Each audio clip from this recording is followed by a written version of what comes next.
পৃথিবী যখনই অধর্মে পরিপূর্ণ হয় তখনই সেই অধর্মকে নাশ করার জন্য, ধর্মের প্রতিষ্ঠা করার জন্য শুভ শক্তির আবির্ভাব ঘটে। আমরা বিভিন্ন পুরাণ, বিভিন্ন মহাকাব্যে জেনেছি, রামায়ণ, মহাভারত, এগুলো থেকে আমরা দেখেছি যে যখনই সমাজের মধ্যে, যখনই পৃথিবীর মধ্যে নৈরাজ্য বিরাজ করেছে, সেই নৈরাজ্যকে দূরে সরিয়ে দেওয়ার জন্য, সেই নৈরাজ্যকে নাশ করার জন্য শুভ শক্তির আবির্ভাব ঘটেছে। আজকের কবিতাটা কিন্তু তেমনই একটা কবিতা। Class 11 semester 1, the second coming by W.B. Yeats. 11-এ আমাদেরকে পড়তে হবে কিন্তু প্রত্যেকটা ওয়ার্ড ধরে ধরে। এমসিকিউ পরীক্ষা একদমই কিন্তু সহজ নয়, আর এই এমসিকিউতে ঠিকঠাক নাম্বারটা পেতে গেলে আমাদেরকে পড়ার স্ট্র্যাটেজিটাও কিন্তু নতুন ভাবে তৈরি করতে হবে। তাই প্রত্যেকটা ওয়ার্ড আমাদের কিন্তু খুবই গুরুত্বপূর্ণ। আজকের কবিতাটা একটু ভালোভাবে পড়ার চেষ্টা করব। দ্বিতীয়বার পড়ার কোনো প্রয়োজন হবে না, প্রথম থেকে ক্লাসটা শেষ পর্যন্ত মন দিয়ে দেখো, কোনো ডাউটস আর থাকবে না। একটা পটভূমির কথা বলি। ইতিহাসে আমরা পড়েছি প্রথম বিশ্বযুদ্ধ, দ্বিতীয় বিশ্বযুদ্ধের কথা। প্রথম বিশ্বযুদ্ধ ঘটেছিল 1914 সালে, শুরু হয়েছিল 1914 সালে, শেষ হয়েছিল 1918 সালে। 4 বছর চলেছিল, এটা আমরা জেনেছি। এই প্রথম বিশ্বযুদ্ধের ফলে পৃথিবীতে যে অরাজকতা সৃষ্টি হয়েছিল, যে নৈরাজ্য সৃষ্টি হয়েছিল, এটা কিন্তু একটা চরমতম মাত্রায় চলে গিয়েছিল। ঠিক সেই একই সময়টাতে আয়ারল্যান্ডে স্বাধীনতা যুদ্ধের জন্য কিন্তু একটা রাজনৈতিক বিশৃঙ্খলার পটভূমি তৈরি হয়েছিল। এতে কিন্তু পুরো পৃথিবী অরাজকতায় ভুগছিল। ঠিক সেই সময়টাতে কবি W.B. ইয়ার্স এর মনোভাব, অর্থাৎ মনের মধ্যে এটা উদিত হয়েছে যে এই অরাজকতাকে দূর করার জন্য একটা শক্তির প্রয়োজন, একটা শক্তির আবির্ভাবের প্রয়োজন। সেই আবির্ভাব সম্পর্কেই আজকের কবিতাটা দা সেকেন্ড কামিং। একটা প্রশ্ন আসছে না মাথার মধ্যে যে দা সেকেন্ড কামিং, ঠিক আছে বুঝলাম, কিন্তু ফার্স্ট কামিংটা কি? ফার্স্ট কামিংটা হচ্ছে যিশু খ্রিস্টের আবির্ভাব। মাদার মেরি বা মেরি মাতার কোলে যিশুর জন্ম হয়। সেই যিশু খ্রিস্টকে আমরা খ্রিস্টান ধর্মের দিক থেকে ভালোভাবেই জানি। এই যিশু খ্রিস্টের জন্মটা হলো শান্তির বার্তা প্রদান করার জন্য। পৃথিবীর মধ্যে মানুষকে শান্তির বার্তা প্রদান করতে ঈশ্বর নিজে এই পৃথিবীতে পাঠালেন যিশুকে। সেই যিশু পৃথিবীর মানুষের মধ্যে শান্তির বার্তা প্রদান করলেন, কিন্তু মানুষ সেই শান্তিকে পছন্দ করলো না। তাই যিশু খ্রিস্টকে ক্রুশ কাঠের মধ্যে বিদ্ধ করে মৃত্যু বরণ করতে হলো। এটা ছিল ফার্স্ট হিস্ট্রি বা ফার্স্ট কামিং। সেকেন্ড কামিংটা আমরা কবিতার মধ্য দিয়ে জানবো যে what is the second coming. তার আগে কবিতার গুরুত্বপূর্ণ কিছু তথ্য এমসিকিউর জন্য আমাদের জেনে নেওয়া দরকার। লক্ষ্য করো, প্রথম থেকে শেষ পর্যন্ত ক্লাসটা ভালোভাবে লক্ষ্য করো। দ্য সেকেন্ড কামিং, কবির নাম W.B. ইয়ার্স। W.B. ইয়ার্স এর ফুল নাম আমরা একটু জেনে রাখি। যা জানবো ব্রড ভাবে জানবো, একটু জানলে কিন্তু আমাদের পোষাবে না, তাই বেশি করে জানতে হয়। যত বাউন্ডারি তুমি বেশি বর্ধিত করবে, তত তোমার নলেজটাও বাড়বে। W.B. ইয়ার্স এর ফুল নেম, পুরো নাম কি? William Butler Yeats. William Butler Yeats, মনে রাখার চেষ্টা করব। এই উইলিয়াম বাটলার ইয়ার্স এর জন্ম হয়েছিল 1865, 1865 সালে। তোমাদের বইয়েতেও দেওয়া আছে 1865 সালে জন্ম হয়েছিল। মৃত্যু ঘটেছিল 1939, 1939 খ্রিস্টাব্দে। এই কবিতাটা লেখা হয়েছিল রিটেন ইন 1919, 1919 সালে। প্রথম প্রকাশিত হয়েছিল ফার্স্ট পাবলিশড ইন 1920, 1920 সালে। কোথায় প্রকাশিত হয়েছিল? দা ডায়াল। এমসিকিউর জন্য কিন্তু ইম্পর্টেন্ট। কোথায় প্রকাশিত হয়েছিল? দা ডায়াল। কোন রীতির কবিতা? রীতিকে ইংলিশে জনার বলা হয়। কোন রীতির কবিতা? Lyrical poem. এটা গীতিধর্মী কবিতা। Lyrical poem, গীতিধর্মী। এবার জানছি স্টাইল অফ দ্য রাইটিং। এই যে লেখাটা হয়েছে, কবিতাটা লেখা হলো কোন স্টাইলে? স্টাইলটার নাম হলো ফ্রি ভার্স। মনে রাখবো ভালো করে, ফ্রি ভার্সে লেখা। এই কবিতার ব্যাকগ্রাউন্ডটা প্রথমে আমি বলে শোনালাম। ব্যাকগ্রাউন্ডটা কি? ব্যাকগ্রাউন্ড অফ দ্য পোয়েম, দুটো ওয়ারকে কেন্দ্র করে, একটা ফার্স্ট ওয়ার্ল্ড ওয়ার যেটা শুরু হয়েছিল বললাম 1914 সালে, কন্টিনিউ হয়েছিল 1918 সাল পর্যন্ত, এটা ফার্স্ট ওয়ার্ল্ড ওয়ার। আর দ্বিতীয় যুদ্ধটার নাম হচ্ছে আইরিশ ওয়ার অফ ইন্ডিপেন্ডেন্স, আয়ারল্যান্ডের স্বাধীনতা যুদ্ধ। সময়টা একই সময়। এই দুটো যুদ্ধের ফলেই পৃথিবীর মধ্যে একটা অরাজকতা নেমে আসে, আর সেই অরাজকতার পটভূমিকে কেন্দ্র করেই কবিতাটা তৈরি হয়, the second coming by W B. Yeats. এবারে টেক্সটে সরাসরি চলে আসি। টেক্সটটা কিন্তু খুবই ইম্পর্টেন্ট, ভালো করে প্রত্যেকটা ওয়ার্ড দেখে নাও। The second coming by William Butler Yeats. Turning and turning in the widening gyre. Turning and turning, প্রথমে টার্নিং ওয়ার্ডটা কি বলি? Turning, TURNING। টার্ন মানে তো ঘোরা। টার্নিং বলতে আমরা এখানে আরেকটা ওয়ার্ডকে ভাবতে পারি, হয়ারলিং, WHIRLING। বাংলায় বলবো চক্রাকারে ঘূর্ণায়মান। চক্রাকারে ঘূর্ণায়মান, যেগুলো চক্রাকারে ঘুরছে। তাহলে টার্নিং অ্যান্ড টার্নিং, চক্রাকারে ঘূর্ণায়মান, in the widening gyre. In the widening gyre, widening কথার অর্থ কি? WIDENING। ওয়ার্ডগুলো প্রত্যেকটা নোট করে রাখবে। ওয়াইডেনিং কথার অর্থ হলো ক্রমশ ক্রমশ প্রসারিত হওয়া। প্রসারিত হওয়া, যেটা ক্রমশ আস্তে আস্তে বেড়ে চলেছে, ক্রমশ প্রসারিত হওয়া। জায়ার কথার অর্থ কি? GYRE। জায়ার হচ্ছে বিশ্ব বলয়। বিশ্ব বলয়, এটা আমি ছবি এঁকে দেখাচ্ছি, যে আস্তে আস্তে যখন প্রসারিত হচ্ছে, জাস্ট এইরকম ভাবে বেড়ে চলেছে, বাড়ছে। ঠিক এটা আবার উল্টো দিক থেকে আসছে। উল্টো দিকে বলতে আস্তে আস্তে এভাবে বাড়ছে, কমছে। তাহলে এটা কিন্তু বারবার চক্রাকারে সবসময় ঘূর্ণায়মান হচ্ছে। তাই turning and turning in the widening gyre, চক্রাকারে ঘূর্ণায়মান বিশ্ব বলয়টি। চক্রাকারে ঘূর্ণায়মান বিশ্ব বলয়টি ক্রমশ প্রসারিত হচ্ছে। The Falcon can not here the ফ্যালকনার। Falcon কথার অর্থ কি? FALCON। ফ্যালকন হচ্ছে হক, HAWK, হক অর্থাৎ বাজ, বাজ পাখি। দ্য ফ্যালকন অর্থাৎ বাজ পাখি, can not here. Can not here বলতে শুনছে না, শুনতে পাচ্ছে না। এই বাজ পাখি শুনতে পাচ্ছে না কি? দা ফ্যালকনার। ফ্যালকনার বাংলা কি? FALCONER। ফ্যালকনার হচ্ছে পালক। পালক বলতে বাজ পাখির পালক। বাজ পাখিকে যে পালন করে তাকে বলা হয় কি? ফ্যালকনার। তাহলে পালক এর ভাষা বাজ পাখি শুনতে পাচ্ছে না, শুনতে ব্যর্থ। তাহলে চক্রাকারে ঘূর্ণায়মান বিশ্ব বলয়টি ক্রমশ প্রসারিত হচ্ছে। বাজ পাখি তার পালকের কথা শুনতে পাচ্ছে না। সবকিছু যখন অরাজকতার মধ্যে চলে, কেউ যদি বলে আমি শাসন চালাবো, সে কি ঠিকঠাক ভাবে নিয়ম শৃঙ্খলার মধ্য দিয়ে শাসন চালাতে পারে? না। তার কারণ তো তার কাছে নিয়ম শৃঙ্খলাটাই নাই, নৈরাজ্যে পরিণত হয়ে গেছে, অরাজকতায় পরিণত হয়ে গেছে। Things fall apart. তাহলে বাজ পাখি তার পালকের কথা শুনতে পাচ্ছে না। Things fall apart. থিংস বলতে সমস্ত জিনিসপত্র, যা কিছু রয়েছে সব কি হয়েছে? Fall apart. Fall apart, APART। Fall apart কথার অর্থ কি? না, ফল অ্যাপার্ট হচ্ছে বিচ্ছিন্ন হয়ে যাওয়া, বিচ্ছিন্ন।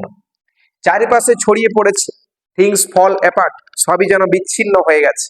The centre can not hold. Centre বলতে কেন্দ্র। এই কেন্দ্র কিন্তু আর কিছু ধরে রাখতে পারছে না, আর কিছু নিয়ন্ত্রণের মধ্যে রাখতে পারছে না। The central can not hold, কেন্দ্র আর কিছু নিয়ন্ত্রণ করতে পারছে না, সবই হাতের বাইরে চলে গেছে। মেয়রি অ্যানার্কি ইজ লুজড। মেয়রি মানে অনলি, MERE। মেয়রি হচ্ছে অনলি। অনলি বলতে আমরা শুধুমাত্র বুঝি, শুধুমাত্র বা নিছক বলতে পারি। তাহলে শুধুমাত্র কি না, Mary anarchy is লুজড। Anarchy, ANARCHY, anarchy হচ্ছে নৈরাজ্য,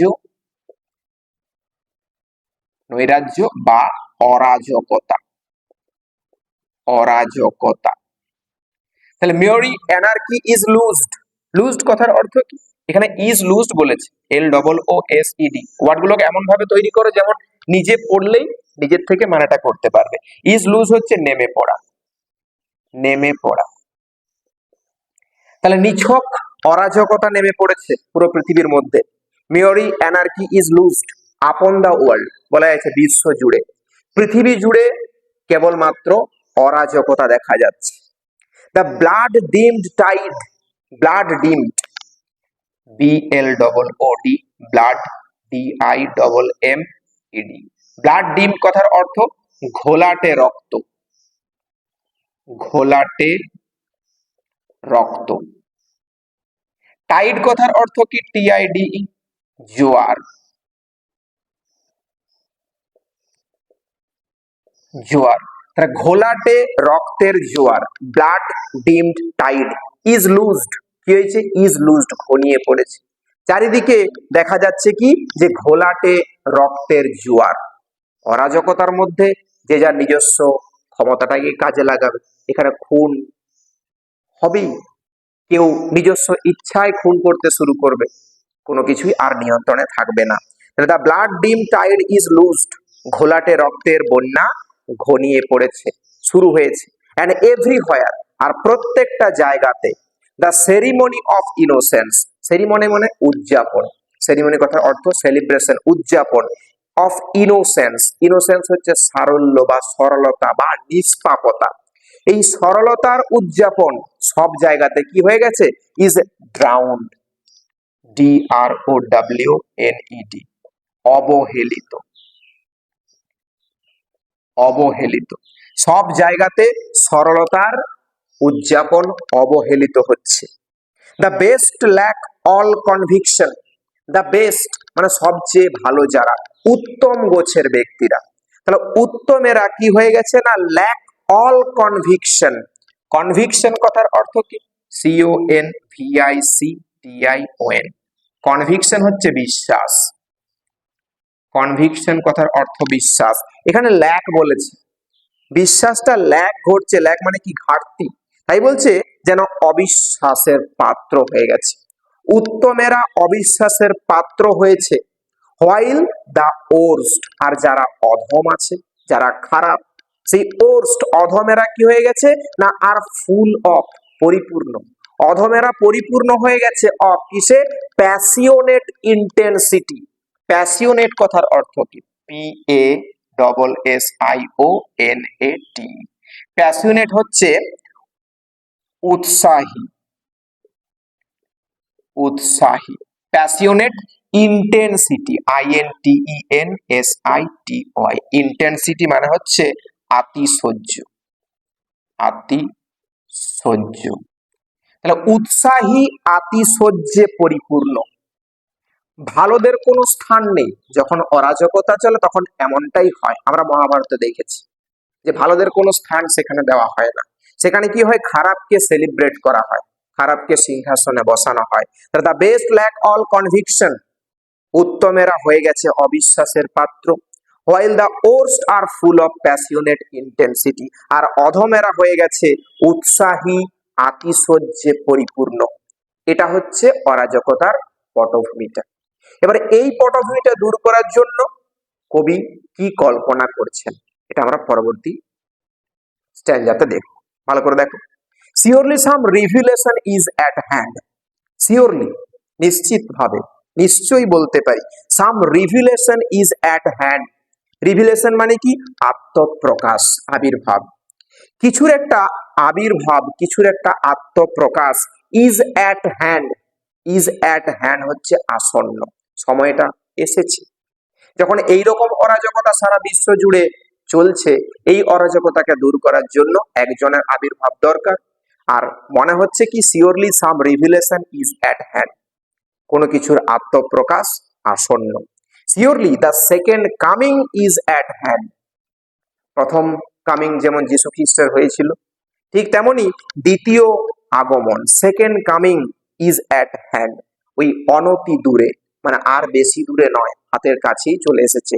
সেকেন্ড কামিং, দ্বিতীয় আগমন আসন্ন। দ্য সেকেন্ড কামিং, দ্বিতীয় আগমন, হ্যাঁ দ্বিতীয় আগমনের কথাই বলছি। আর hardly are those words out, এই কথা উচ্চারিত হতে না হতেই, hardly are those words out, এই কথাটা উচ্চারিত হতে না হতেই, এই কথাটা বলতে দ্বিতীয় আগমন, এই কথাটা উচ্চারিত হতে না হতেই, when a vast image, vast মানে বিশাল, ইমেজ মানে প্রতিমূর্তি, একটা বিশাল প্রতিমূর্তি আউট অফ স্পিরিটাস মুন্ডি, স্পিরিটাস কথার অর্থ কি? SPIRITUS, স্পিরিটাস হচ্ছে স্পিরিট, SPIRIT বলতে আত্মা, আত্মময় আকার, আত্মা। কি মুন্ডি বলা আছে, MUNDI, মুন্ডি হচ্ছে আর্থ মানে পৃথিবী, ঠিক আছে, মুন্ডি হচ্ছে পৃথিবী। কি বলছে দেখো তাহলে, when a vast image of স্পিরিটাস মুন্ডি, যখন এই বিশ্ব আত্মার প্রতিমূর্তির মতো, এই পৃথিবীর মতো বিশাল আকৃতিযুক্ত একটা প্রতিমূর্তি ট্রাভেলস মাই সাইট, এত বড় অরাজকতাকে দূর করার জন্য যে আবির্ভাবটা ঘটবে সেটাকে কিন্তু বড় মাপের হতে হবে। তাই বলছে পৃথিবীর প্রতিমূর্তির মতো, পৃথিবীর আত্মার প্রতিমূর্তির মতো একটা ছবি বা একটা বিশাল ছবি কি করছে না, ট্রাভেলস মাই সাইট, আমার দৃষ্টি শক্তিকে যেন পীড়া দিচ্ছে, আমার চোখে ভাসছে এই বিশাল আকারের ছবিটা।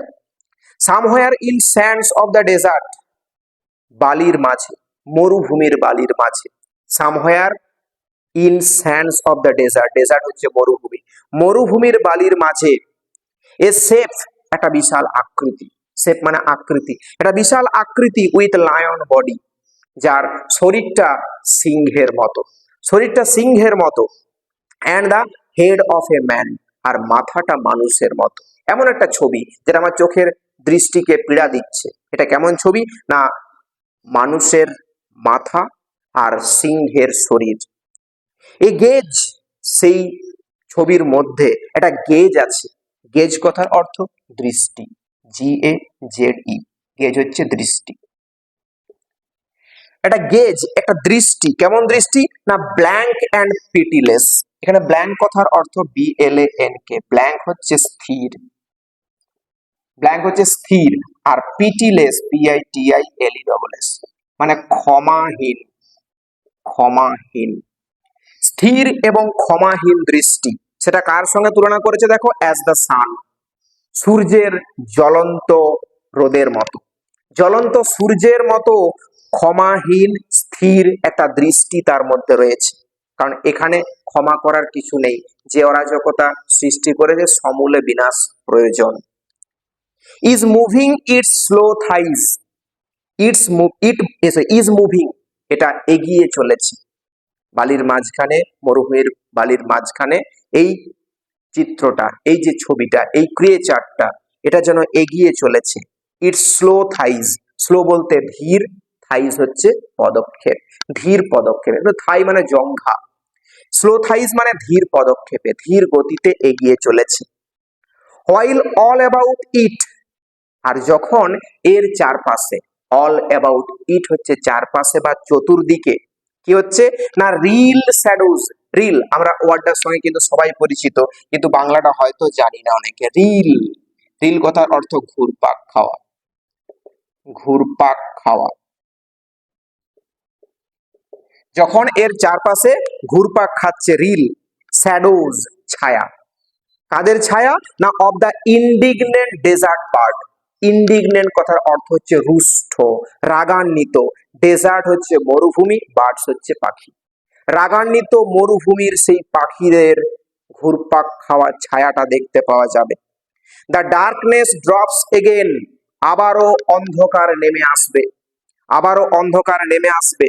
বাট নাও আই নো, কিন্তু এখন আমি জানি, that 20 centuries of stony sleep, 20 শতাব্দী ধরে সেই পাথুরে ঘুমে আচ্ছন্ন থাকা, 20 শতাব্দী ধরে 20 বছর ধরে 20 শতক ধরে সেই পাথুরে ঘুমে আচ্ছন্ন থাকা, ওয়ার ভেক্সড বিঘ্নিত হবে, টু নাইটমেয়ার দুঃস্বপ্নে, বাই এ রকিং ক্রেডেল ওই দুলন্ত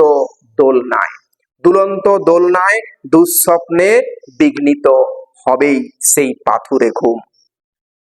অ্যান্ড হোয়াট রাফ বিস্ট, আর সেই হিংস্র পশুটা, its hour come round at last, তার সময় কিন্তু এখন আসন্ন, সময়টা তার এসেছে। কিসের জন্য? না slouches towards Bethlehem to be born, জবুথবু হয়ে হেঁটে চলেছে, আস্তে আস্তে হেঁটে চলেছে সেই বেথলেহেমের দিকে। বেথলেহেম একটা প্লেস, খ্রিস্টান একটা প্লেস, সেই বেথলেহেমের দিকে এগিয়ে চলেছে, টু বি বর্ন, জন্মগ্রহণ করার জন্য। This is the second coming, এটাই হলো দ্বিতীয় আগমন। আশা করি প্রত্যেকটা ওয়ার্ড বোঝাতে পেরেছি। কবিতাটা ভালো লাগলে অবশ্যই একটা লাইক করে দেবে, আর প্রত্যেকটি ওয়ার্ড খাতার মধ্যে নোট ডাউন করে কবিতাটা প্র্যাকটিস করবে। যদি কোনো দরকার থাকে, প্রশ্নের প্রয়োজন হয়, তাহলে স্ক্রিনে দেওয়া হোয়াটসঅ্যাপ নাম্বারে অবশ্যই মেসেজ করতে পারো।